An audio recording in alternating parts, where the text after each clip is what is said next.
Hey witches, it's Lee and this is Do the Magical Thing, and I want to have a chat about spells and particularly what to do before you cast. So before you cast your spells, really what you should be thinking about. But first of all, let's define what a spell actually is, and I thought we'd have a little look at what our fellow witches say about the matter. And let's start with spellcasting from Aaron Murphy. He's got quite a prolific author, and they say that, simply put, a spell is something that you do with intent and awareness to create change. It consists of a set of symbolic actions performed in the physical world to initiate change on a higher level. So that's their take on it.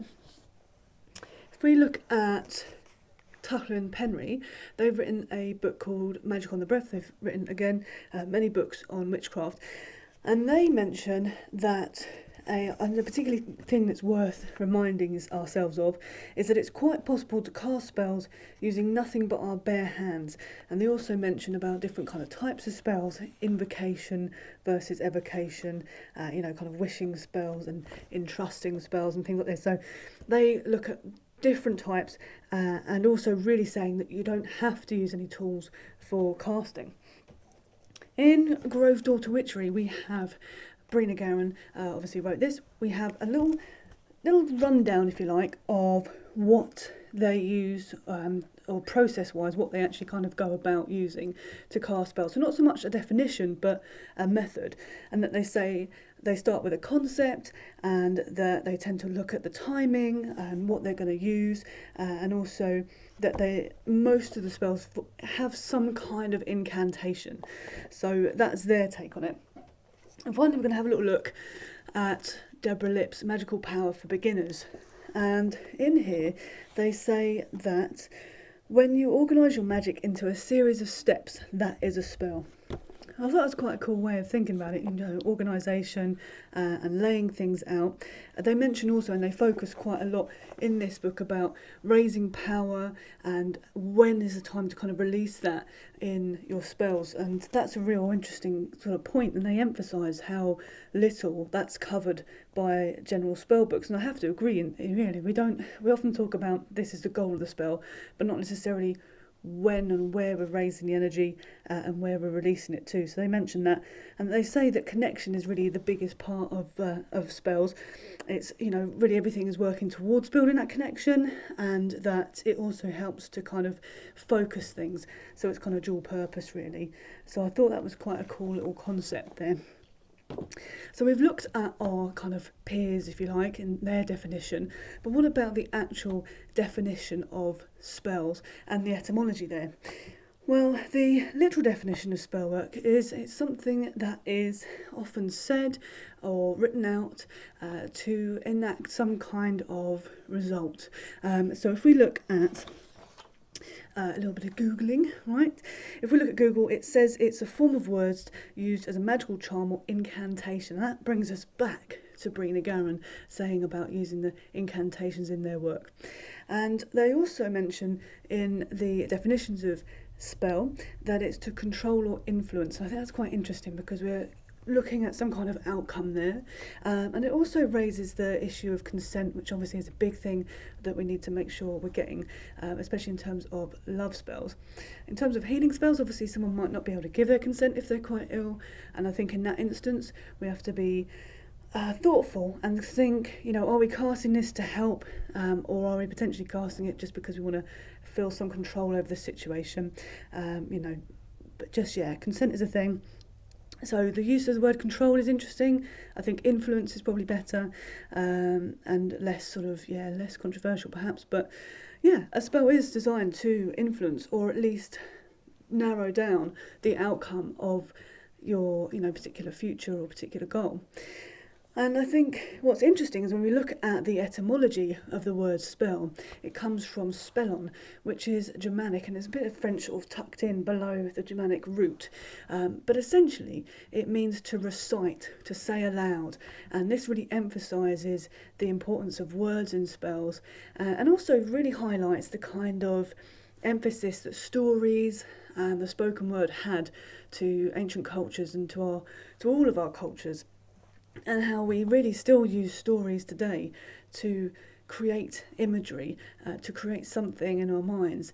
And with witchcraft, we're creating something, and as in fact, what Aaron Murphy Hiscock said, we're creating something in the physical world to interact with the kind of metaphysical to create an outcome.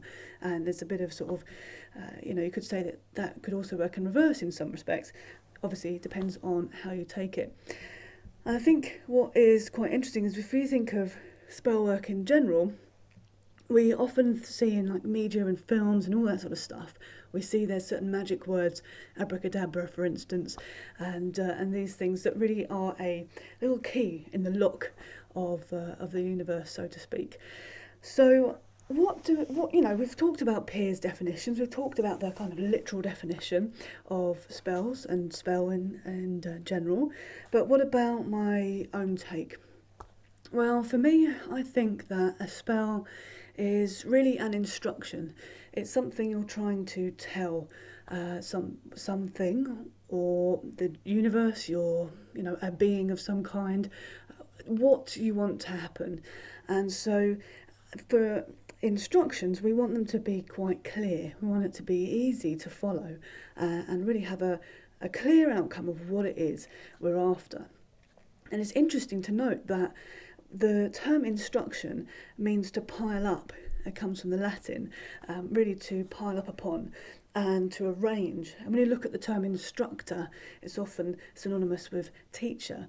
And there's a sense of putting things in order to that, because we are, again, putting things in a particular arrangement to get a clear definition of what is to come and to have steps to follow. And this, again, goes really back to what Deborah Lipp was saying, which was that it's a set of certain steps. And again, Aaron Murphy Hiscock too.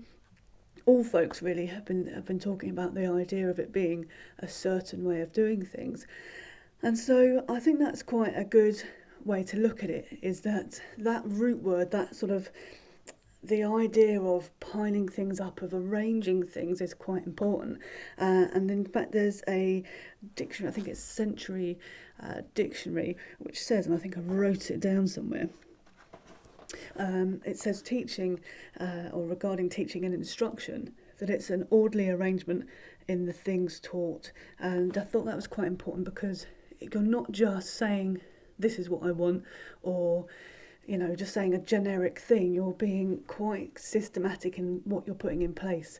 And so with the spell work, we could definitely do with having a sense of timeline, I suppose, and of what really comes, what comes next. So before we even cast, though, before we even get to arranging, our spell, what do we need to think about first?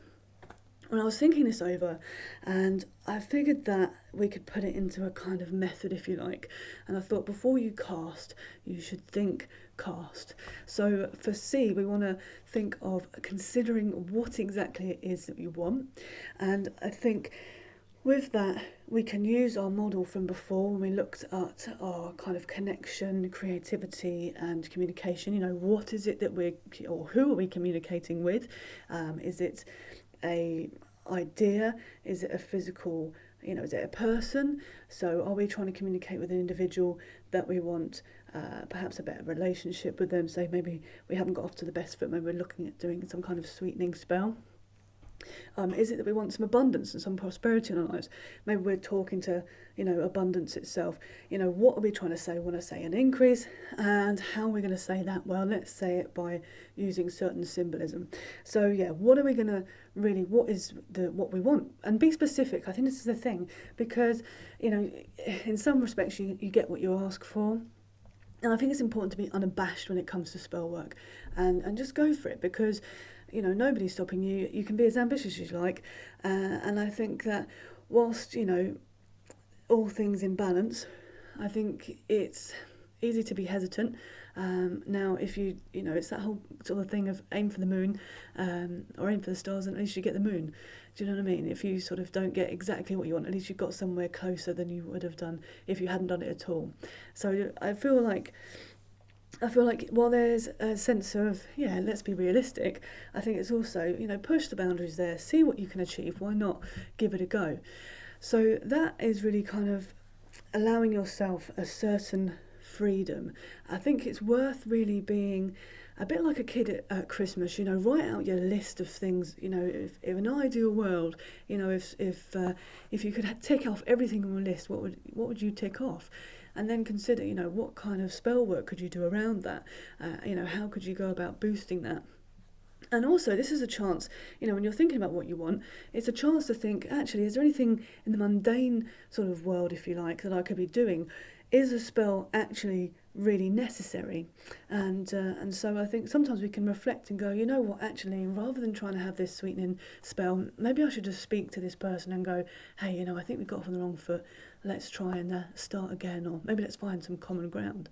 There's no harm in doing the mundane thing and the magical thing, but I think sometimes it can be quite easy to sort of try and rush to the spell work when we actually could probably do stuff really quite simply. And obviously, that means you don't have to use up your resources or indeed your energy to a certain extent.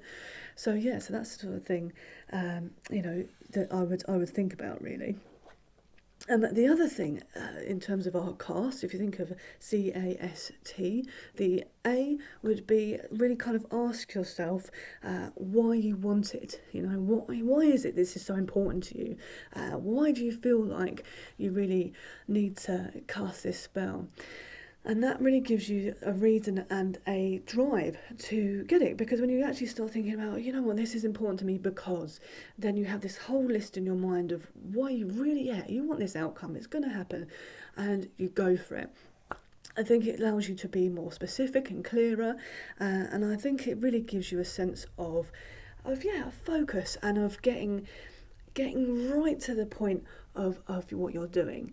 So that would be my sort of next thing to you. So we sort of consider, what it is you want, ask yourself why, and then our third sort of bit on our cast method, if you like, would be to solve any loopholes. So with magic, it's often a case that we're so sort of considering ahead and we're thinking ahead to the outcome that we don't necessarily think, what could go wrong here? And whilst I think early spells, are only going to, potentially go so far anyway, because you're still learning and you're not going to do yourself much harm, I think it's worth considering what is the opposite of, this spell. So say it's a prosperity spell, the opposite would be some kind of loss, right? And so you might want to shore yourself up, and consider, mundane things like, have I paid the bills, have I put aside some money, all this sort of stuff. But also, we are really wanting to kind of be focused on what we are going towards, not away from. And so I think there's a couple of things that we can really consider as slips and blockages, and those things would be focusing on or not being specific enough. And so if you're not being specific enough, I suggest you look at asking yourself why again. And then the second one I would say, in terms of your sort of slips and blockages, would be really that you're focusing on the thing that you're trying to move away from rather than the thing you want to move towards. And so perhaps, maybe you've had a really rubbish breakup and you're thinking, I need a little bit of self-love here. I'm going to give myself a little bit of hope for the future, and I'm going to go with a spell to help me heal after this, relationship, whether that's a familial relationship that's broken down, whether it's a romantic relationship, whatever it is, a friendship or whatever. Just sort of think to yourself, okay, right, so I don't want my heart to be broken again, so right, I'm going to put a spell out there and it's going to say, my heart will not be broken. And in that, if we were to take up all the filler words, the acting kind of words in there, or the words that stick out most, are heart and broken. And so if you were shouting that to someone across the street, they'd be like, what, heart broken? Like, that's the kind of main thing that you're going to hear from that. And if you think of yourself as, in spells, it's a bit like shouting at the universe, really. You're kind of shouting this message, and it's got to get out there and get through those kind of mundane layers in life. And so if you're saying something that they can, that if you picture it as a thing hearing, is kind of going, what? And then it's just going to guess roughly around what that is, So then rather than saying, oh, my heart won't be broken, or my heart will not be broken, why not say something like, my heart is full of love, and my heart is strong, my heart is healing, and is healing now, or my heart is healed and it's always healing. And so with that, if shouting that at somebody, they're going to be hearing heart and healed, and they're going to be hearing heart and full of love, or heart full love. All those little words are going to stand out as this kind of magical soup, if you like, and when they're tasting the flavour, they're going to be tasting all that good stuff, rather than that kind of bitter aspects of it, those things that you don't really want, the stuff that's going to make you go, oh, I don't like that. It's going to be tasting all the juicy goodness. That is what you're going towards. And you'll notice that I'm using terms that expect the outcome has already happened, or anticipate the outcome has already happened. So if you're going for a job, you go, I'm prosperous, I have this job, I am successful in my interview, my interview is successful, I am, I've got abundance, I am a great communicator, all this stuff. You could say all these little things, and you're saying, this is what I am. And that's a really important statement. You're saying, I am this. And when you tell yourself something, and tell yourself repeatedly, that can be a really great way to get it into the psyche. And when you're feeling a little bit like you're unsure of yourself, then you can remember that moment, that deliberate action that you made in this spell, whatever method you use, and those words that you used. You can remember that and go, I am this. And that's a really great way to just to sort of give yourself a little bit of an affirmation there, a chant, if you like. I'm cautious to use the word mantra because I'm not really sure that it's quite what I mean, but essentially I think that having some kind of chant, having some kind of incantation, if we're going to bring it back to our definitions, is so helpful, because when you repeat something like that and you're being positive in it and you're saying that, hey, it's already been there and it's already done it, then that's great. If someone's sick, obviously, they are healing and well, they are healed and well, they are comfortable, and they are, getting, their energy is high, they're, all this stuff. It could be all of this really positive, good stuff. I think can be quite helpful. So avoid focusing on the bad stuff and focus on the good stuff. And that's not to say that bad stuff doesn't exist. That's not to be someone who's going, positive vibes only, because that doesn't work. You have to accept there's a shadow to things as well. It's just sort of really moving yourself towards what you want, rather than, away from something. So consider that. And then finally, with our T of our sort of cast method, if you like, casting, or think cast before you cast, we're talking about taking magical action. That's the time to get yourself and actually do what you really want to do. Put it all in place. What are you going to need to do this? What kind of ingredients are you going to need? Are you going to use some herbs? Are you going to use some candles? Is there going to be representations of certain things? What energies are you involving? When are you going to do it? Are you looking at using potentially, the moon to help you out? Are you looking at a particular date on the calendar that's coming up, a particular day? The correspondences of those. And, where are you going to do it? Is there a particular place that you're going to, hold this spell or cast this spell? Do you want this spell to be something you can cast anywhere? Or are you going to have a particular setup? What kind of senses are you going to involve in your spell work? Is there going to be are you going to use aromatherapy? Are you going to have particular lighting? Are you going to really have a particular amount of symbolism that's there? Is it going to be a clean space? Is there going to be lots of little elements in there that you want to have? Really, really consider that. And also, who's involved? Is it just you? Is it somebody else? Is it a group thing? Is it a spell for somebody else? In which case, how are you connecting to them? Are you using what's called a tag lock? A tag lock being part of them that really represents them. Some people use hair, some people use a picture, it could just be a name. All of those things are perfectly acceptable things to use. Obviously, hair is one of those things you would obviously ideally get with permission. We're looking at, that sort of grey area there when it comes to healing, but and if someone is, can't give that consent, I would just, consent is key. But yeah, so you're thinking about taglocks. A name is perfectly fine, as I say, but yeah, what are those things? What are the representations of that person? Have they written something out? Have they, drawn something? Have they written something as like a physical book or something like that? For instance, in Deborah Lipp's Magical Power for Beginners, they mention about, a connection to them is the book they've written, and if you wanted to summon them, so to speak, or have them represented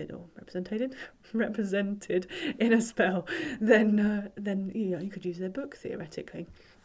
I thought that was a really cool concept. So taglocks are a thing, and just think about what it is that you're actually doing. Are you just using your sheer will? Are you using just your breath? You don't have to have all this sort of stuff, as Tucker and Penry said. You can just literally use your focused, your will, and use your breath just to breathe out. You're literally using air to cast your spell through your words. If you don't want to say them all loud, that's perfectly fine. I think it's worth being able to do if you can. If you're feeling a little bit shy, maybe you can't, you're in a space where you can't do it because there's other people around, you can obviously just mutter under your breath. You could just move your mouth. Obviously a lot of us are wearing masks at the moment, kind of makes things helpful if you're out and about and just, casting off the cuff, so to speak. So, yeah, I think just, if you can speak aloud, great. If you'd rather not, that's fine. If you feel a bit silly, that's fine too. Say it in your head. But I think it's worth trying to say at least something, and I've certainly noticed a power to repetition as well. But as I say, just words and focus are, perfectly valid ways of making magic. So our magical thing to do this week is a witchy staple, and something that everyone should work on before they cast their spells. I skipped this step in my original days, or my early days in the craft, and I certainly regretted it. I felt like I was just going through the motions. So we've done the magical theory, let's do the magical thing. Okay, witches, here's our magical thing to do. Before any kind of casting of a spell, any kind of magical working, we want to do a bit of grounding and centering. Now, I know you may be looking at these thinking, yeah, I know all about these, but it's important to remind ourselves of why they're so important and how we can go about doing it. For those unfamiliar, this will be a quick rundown for you. So grounding is something we do when we want to consciously connect to the earth, and we often do this to dispel any excess energy that's built up in us, or we do it to draw up energy. Now, when we ground, we picture ourselves, as I say, connecting to the earth, and whilst we do this every day and however we move about it, we really want to focus on, ideally, our feet on the ground. It can be shoes, no shoes, whatever, doesn't really matter. However you can connect yourself to the ground. Maybe it's not you with your feet, maybe it's with another part of your body, that's okay. But you want to picture roots coming out of your body and going into the ground, down into the ground. Now, one of the things, and one of my barriers to grounding when I first started witchcraft, I thought, why do I need to do this? It feels like a waste of time, and I'm sitting down, I'm ready to go. Well, I think it's because a lot of the things I read and saw said that you needed to go deep, deep, deep into the earth. Imagine you're going down into the core, and it was all very much something that I can't picture particularly solidly. And what is grounding if it's creating some kind of solid sense? And so I thought about it, and I looked at the root systems of various plants. This is one here, not the entire system, of course, but at least some of it. And you can see that what the root does is it goes down, it spreads out into kind of fine pieces here that spread out. So it's not going particularly deep, but what it does is it roots in and then it spreads out into the earth, anchoring itself in, and it's ready to draw up any kind of energy that it needs, any sort of nutrition that it needs. And we're talking about our kind of metaphysical nutrition. So, as I say, that for me was a real kind of revelation, looking at rooting in quite literally and looking at the actual roots of plants and such like, because while some go deep, they certainly don't go to the core of the earth. And for us to get this sense of being grounded, all we need to do is just get our little roots in the ground and spread them out. So we're grounded in here, and as I say, imagine yourself sitting there, roots coming down into the earth, and what we're connecting with and what we're imagining is a sense of the energy here. And with earth, when we put our hands into soil or anything like that, we're really trying to, as I say, discharge any excesses. And the earth, as we know from circuits, of electrical circuits, there's an earth because it's getting rid of any excess and making it safe and preventing a kind of overloading, really. So that's our idea of grounding. And when we're grounded in to the earth, when we're sunk in and our roots are nice and stable, at that point we can start drawing up and centering the energy that we're drawing up from the earth, all the nutrition, because when you think about the earth itself, you know, the sun's rays have been on it, water's been on it, obviously it's earth itself, and you know, you've got all those kind of elements involved. You're drawing it up and you're drawing it into whatever part of your body you hold your energy. And if you're not sure, that's fine. Perhaps experiment with drawing energy up from the earth and putting it into a particular place. Now, a lot of folks say that they draw energy and imagine drawing it up into their core, but I tend to draw it into my hands. And I feel that that's just the way it is for me, because I obviously use my hands to work magic and to use my tools, and I gesticulate a lot, as you know. So I feel that my hands are really the working part. And I've trained myself now, and it becomes automatic after time, to sense the energy in my hands, the kind of heat of my hands, really. And another way of doing this, of drawing up the energy, if you're feeling like it's a bit sluggish, you know, obviously imagine yourself grounded in, bringing it up, and then you can also rub your hands to create that kind of kinesthetic or, kinetic energy. And then imagine the heat that you can feel from that friction. You're changing a movement energy into a heat energy. Feel it between the hands and feel the energy you've created, and try drawing it out and picturing a bit of a, making a sphere with that energy. Or you could think of how you could use that energy to impart it into a tool, drawing energy and purposefully pushing it into a tool of some kind. And while you're doing that kind of energetic pushing, if you like, you can perhaps say a few words of what the purpose is or the energy is for. And you can, of course, do the same to, bless a tool. You could do that, or you could use other things for that too. So once we've got our energy into our hands here, we can do it, put it into tools and such like. We can just have it to create a space. Maybe we want to imagine that energy ball, if you like, that sort of metaphysical, imaginary, or if you want to be particularly magical about it, maybe you can feel it's really there. You're drawing it out, and maybe you're placing it over your workspace as a kind of protective bubble, if you like. You could just be kind of clearing energy, putting in your own, or you could be creating that kind of bubble, and that's shielding, essentially, kind of creating that shield there. Now, if we want to get rid of this energy, obviously we can kind of do that sort of cycle again. We can put it back into the earth, Maybe we want to withdraw energy from something and put it into the earth. Now, one of the easiest ways to do this, as I say, is just use your roots and push it back down into the roots. How can you do that? Well, one way to help you really push down is to breathe in for the count of 4, and you can either count to 4 or use the elements. That's quite a nice magical way of doing it, and it uses those elements as a sort of correspondence in getting the energy flowing.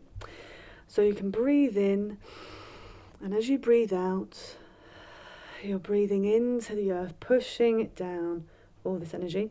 And then you can just withdraw your roots. Withdraw them up, bring them back up, and imagine them kind of shrinking out. Or you could indeed just sort of cut them off, but I think it's better to withdraw them back into yourself because you're calling back that energy.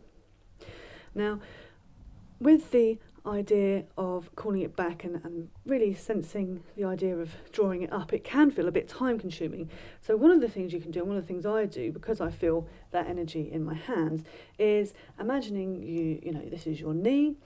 To draw the energy up, you might want to place your hand palm up to draw up the energy. So you're placing it on your knee, and so it's coming up your foot, up your leg, into your knee, and you can draw directly from the top there, rather than imagining it coming up your foot, up your leg, up your body, up your shoulder, down your arm, into your hands. You know, it's all a bit of an elongated process.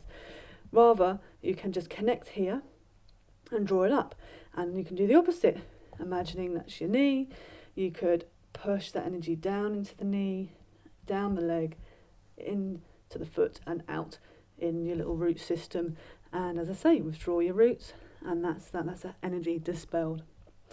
So why is grounding and centering so useful? Well, it's really, as we can see from this, a moment to yourself just to focus a little bit on where you are and to really help yourself not get overwhelmed with energies and to dispel any excesses, because making spells and creating spells is really fun and it's great and it's exciting, but it can also be a bit tiring, and it literally has an energy cost because you are doing some kind of act physically or verbally, and so you're pushing out any excesses that create a little bit of, if you like, a kind of metaphysical hangover, if you like, from your rituals or whatever it is you're doing. As I say, a real good focusing tool and a way to just give yourself that preparation and that idea of creating, if not a sacred space, at least a space where you are solely focusing on what it is you're doing next.